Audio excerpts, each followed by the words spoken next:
Hello everyone, good afternoon. তো আজকের রেসিপিটা হয়তো অনেকেরই ভালো লাগবে না, যে সানডে কে এইসব রেসিপি করে।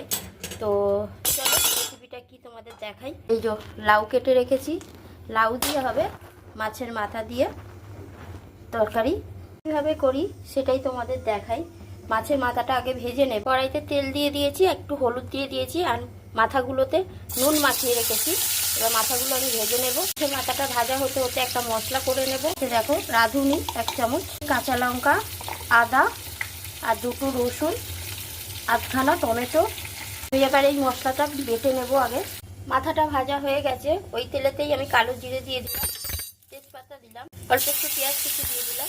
পেঁয়াজটা ভাজা ভাজা হয়ে গেছে। এবার যে মশলাটা বেটে রেখেছিলাম সেটা দিয়ে দিচ্ছি। হলুদের গুঁড়ো, অল্প একটু কাশ্মীরি লঙ্কার গুঁড়ো, জয় লবণ, 1 চামচ চিনি।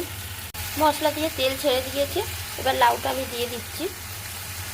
লাউয়ের সাথে অল্প একটু কড়াইশুঁটিও রয়েছে। ভালো করে নাড়াচাড়া করব মশলার সাথে লাউটা। মাছের মাথাটাও আমি এবার দিয়ে দিলাম, কষাতে কষাতে।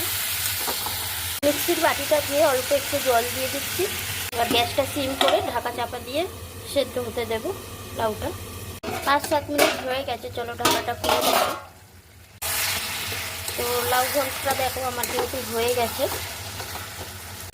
মাছের মাথাগুলো আমি গোটাই রাখলাম, ভাঙলাম না, তোমরা চাইলে ভেঙে দিও।